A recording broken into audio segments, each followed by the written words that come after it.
crime in the city of Cleveland. This year's summer safety plan builds on the great success we've seen with our RISE initiative, raising investment in safety for everyone, which consists of a three-pronged approach. Number one, historic investments in our men and women of our police department, from the wage increases we negotiated to the fast-track promotion process we now have, to increasing the age limit for the men and women to join the ranks of our department as well too. It also consists of deepened, expanded partnerships with local, state, and federal law enforcement officials, and Deputy Chief Pillow will talk more in detail about those partnerships that we have for this summer. It also consists of investments and expansion of technology, from the work we did to expand ShotSpotter across all 5 police districts, to the work we're doing in June to launch the first ever crime gun intelligence center, to the work we've done with residents and small business owners to increase the number of cameras registered in our smart camera sharing system into our real-time crime center. All of these investments go a long way to reducing crime on our streets, and the results speak for themselves. As you know, we've seen a nearly 50% reduction in homicides over the spring season, and we hope we can continue that progress as we prepare for the summer. And what's unique about this year's summer safety plan is we recognize that every department across the city of Cleveland has a role to play in reducing violent crime, to making sure we beef up code enforcement in our targeted hotspots, to making sure we work with the Department of Aging with seniors in our hotspots, to making sure that we also work with Public Works to fix illegal dumping sites and fix potholes in our targeted hotspots. All of that shows the residents of Cleveland that we want to make sure we protect them and keep our city as safe as possible this summer. So now I'll kick it off to Director Drummond to talk about more details about our plan. Director? Thank you, Mayor. Good morning, everyone. Good morning. You know what's different about this particular press conference and versus many we've done in the past? And I say it all the time about my experience here within the city of Cleveland, 35 years as a career police officer, and now moving on through the ranks and interim safety director. What's different about this is all the people behind me. That's really significant. Normally when we have these type of press conferences, it's generally the mayor, safety director, chief of police, and maybe a few others, and maybe our partners and so forth. But look behind me. That's important. The mayor said a whole of government, all of government. That's exactly what we're doing. From every department, every division is behind me. It's extremely important to understand all of government approach to a crime prevention. How did this all start? It started by analyzing our crime trends over the last 3 summers to see primarily Part 1 crimes. We're talking about homicides, robberies, false assaults, and we analyzed those within the last 3 years. And we identified several hotspots. And we're going to concentrate on those 7 hotspots. But although we're going to concentrate our efforts, all of our efforts, everyone behind me, every department behind us in those particular hotspots, we're going to hit every other area in the city of Cleveland as well. The Division of Police doesn't have the heavy lift by itself. And I think historically, the Division of Police had the heavy lift. Again, this is an all-of-government approach. To my left, I have Deputy Chief Ali Pillow. He's going to get into more specifics for we call the heat wave. Here's the plan from the Division of Police. But also to my right, next to the mayor, we have the Division of Fire. We have the EMS here as well, who's going to play a very important role in the crime prevention that we have in those particular hotspots. We have not only those particular divisions, we also have animal care and control. They're going to play a part in it. Every single division, every single department takes ownership in preventing crime. Equally important is our citizens. Our citizens play a major role in the reduction of crime in our communities. If they see something, say something. We say it all the time. See something, say something. Report it. You can do it confidentially. We're going to keep that information confidential, but we're going to work with you and work with the community to reduce the crime that we've been experiencing. We have the Department of Aging here, Public Works, the Health Department, And I can go on and go on and go on. And one might say, why are they important? Because they are. They provide services to our community members in those hotspot areas and also outside of those hotspot areas. Again, this is an all-of-government, whole-of-government approach to crime prevention. And I believe through those efforts, we'll see, I believe, and I hope, as the mayor said, that we'll see a downward trend in those violent crimes. Again, we have to put things in perspective and make sure we put things in perspective. It's just not a police issue. It's an all-of-government issue. And that's why we're coming here together as a unified front, all of government, to express to the general public our efforts in bringing down violent crime and crime in general. I'm going to turn it over to Deputy Chief Ali Pillow, who's going to get into more of the specific concentration that his staff and Division of Police, as well as our partners, will be doing in those particular areas, and just not those areas identified, but also all of the city of Cleveland. Thanks. Thank you, Director. Thank you, Mayor. Good morning, everyone. My name is Ali Pillow.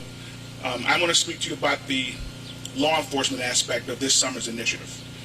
We've titled it Operation Heat Wave. It is going to run it's been running from May 1st through August 31st. It is an ongoing, evolving project from law enforcement. We will adapt to whatever crimes trends we see occurring over those few months. What it's going to comprise of is, of course, heavy traffic enforcement.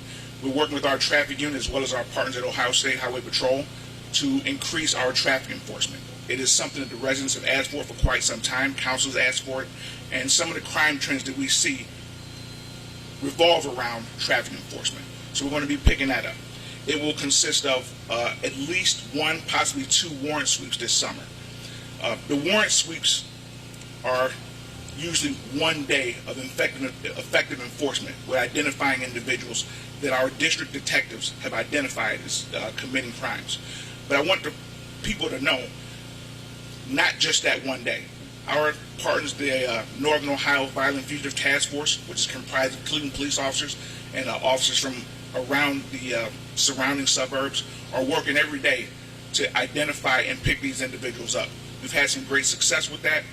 Every day individuals are being picked up who've been identified as having committed crimes. But there will be a warrant sweep. Focused patrol, directed patrols.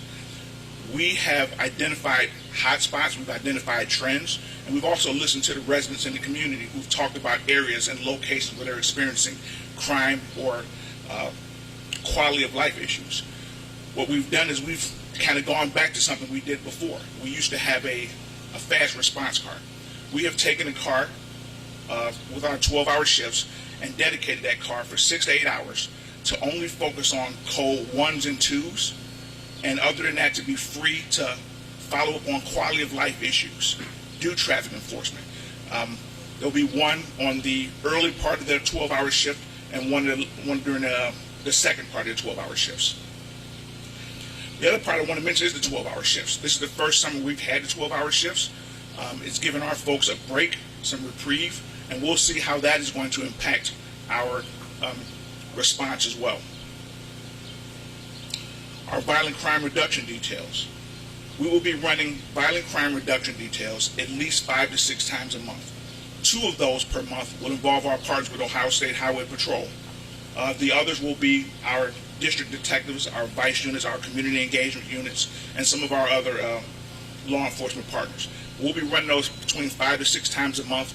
Different areas, we'll get feedback from our district commanders, who'll get feedback from the residents, as well as what the intelligence takes us to, where those crimes are happening. And we'll be deploying resources with a specific target area to what those crimes are in that neighborhood. If it's auto theft, if it is drug sales, if it is violent crimes or shootings, those violent crime details will be directed towards whatever those problems are. Again, intelligence and data-led policing to stop those issues. After these enforcement actions, what's really important is that after we do all these enforcement actions, we will send our community engagement officers back into those neighborhoods.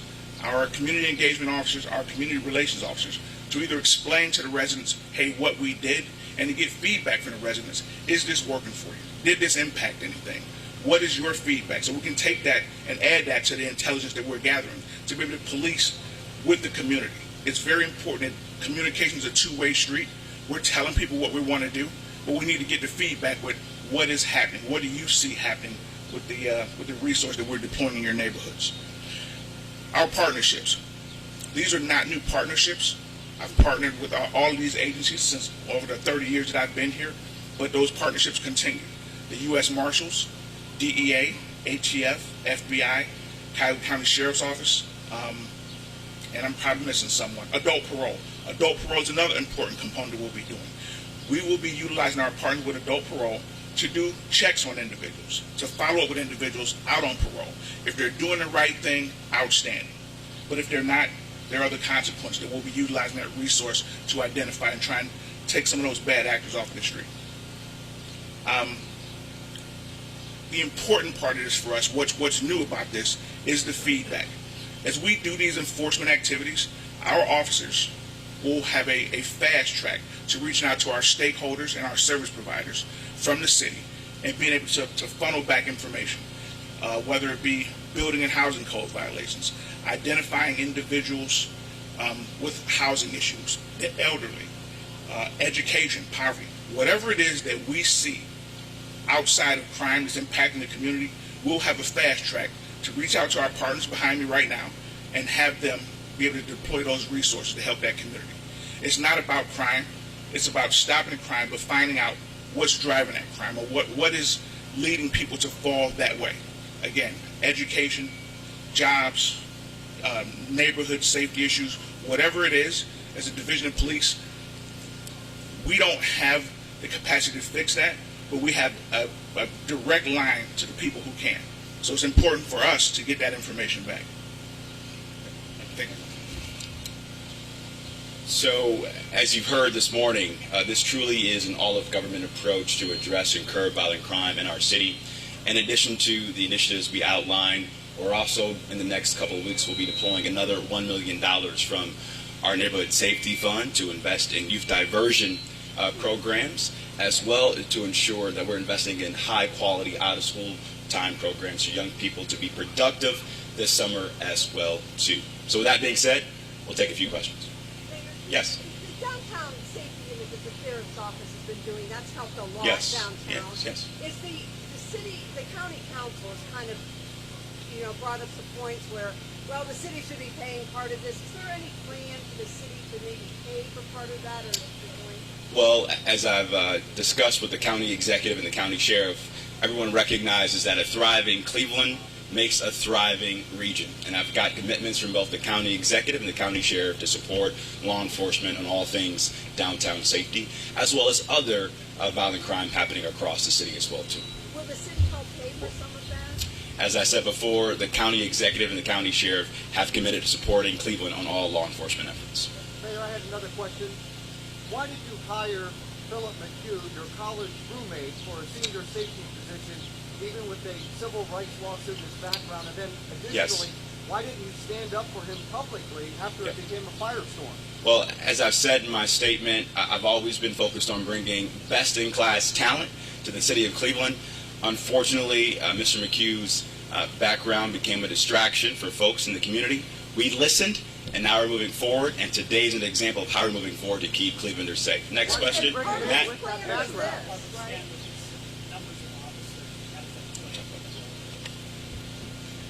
Good question. We're talking about the summer safety plan, but that includes our plan to increase our numbers in the Division of Police. We do have a class in right now. There's 46 cadets.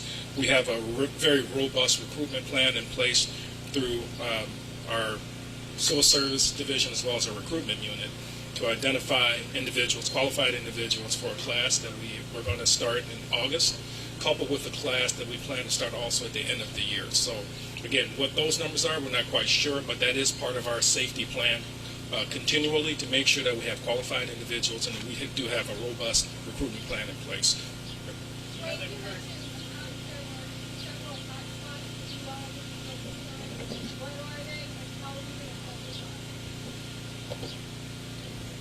Hey Tracy, how are you? We identified hotspots. And again, traditionally, again, for my 35 years in the city of Cleveland, the hotspots are pretty consistent. They really are. You look up on a heat map, and we do have heat density maps and so forth, and I can tell you from my 35 years on the job, they're pretty consistent. They're pretty consistent. But we still concentrated our efforts for the last 3 years for the summer months.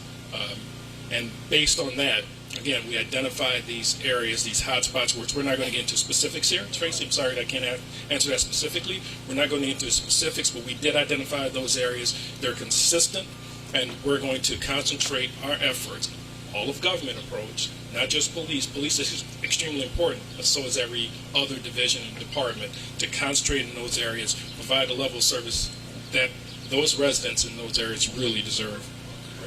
I apologize. I was stuck in traffic, so I was Kevin a little and late. Nick. Okay. I was a little late, Yeah. but every mayor has a plan for the summer for Yes. crime. What makes your plan different, and what you believe will be more successful than any past plan? The teammates and community leaders you see behind me, that's what makes this plan different. We recognize that we can't do it alone at City Hall. Police can't do it alone. That's why we have clergy partnering with us to walk the beat with the men and women of our police department, to walk the beat with violence interrupters, to connect young people to opportunity so they don't get caught up in violent crime. Everyone behind me this morning represents what makes this plan different.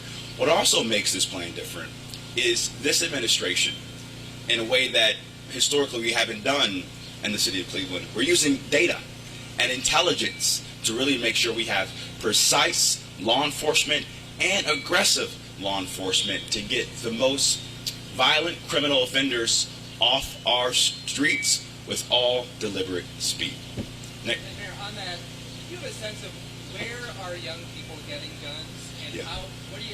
what can you do to stop guns from getting into their hands? Yeah, thank you, Nick, for that question. I'm going to let Deputy Chief Pillow speak on this as well. What we have in Ohio and really across the country, you have the straw purchasers of illegal guns that continue to allow for the acquisition of these illegal guns on our streets, which is very problematic, especially because we don't have common sense, comprehensive gun reform at the federal and state level. So we can't wait for change on this issue. And so we've studied for best practices in Columbus and Cincinnati this June in partnership with the ATF and U.S. Attorney. Will be launching the first ever Crime Gun Intelligence Center. This is a data-driven approach to make sure we can curb and stop the flow of illegal guns in our streets. And we've already piloted this work over the last several months using that NIBIN technology and ShotSpotter data as well. And that's why our homicide solve rate is roughly 74%, way above the national average, because we're using technology, we're using data, and we're partnering with federal law enforcement in a way we've never done before. Deputy Chief, you want to speak on that as well, too? I will. Unfortunately, as most of you know, there's no shortage of guns on the streets of Cleveland or across the country. One of the things that I'd like to ask the residents in the community is to really practice gun safety. A number of weapons are stolen out of homes and or vehicles. Please consider where you're keeping your guns. It's incumbent upon us to stop the auto theft down, but when people are breaking into these cars or whatever, there's a huge number of weapons being taken from vehicles. One of the things that's going to help us with this is the Gun Crime Intelligence Center, the CJIC. We do have a component that will focus on straw purchases, identifying where weapons came from, and we'll have a stronger tool to crack down on those illegal purchases of firearms and to track down where those firearms are coming from. Recently, we, with our federal partners, there was an indictment of a couple of individuals that revolved around straw purchases, purchasing weapons to be shipped across the state and as well as outside the country. So we've identified these individuals. We are cracking down on that. But again, I would ask residents to please utilize gun safety at home, lock boxes, keeping those weapons where young people can't get them. We've seen a proliferation of kids going to school with weapons, getting them from home. So it's not just illegal purchases. It's incumbent upon the residents in the community to really consider owning a gun. There's a great responsibility with having a weapon. It's everybody's right. We understand that, but you can really contribute to it, keeping it out of the wrong people's hands with safety. I have a technology question for the mayor and safety director. Yeah.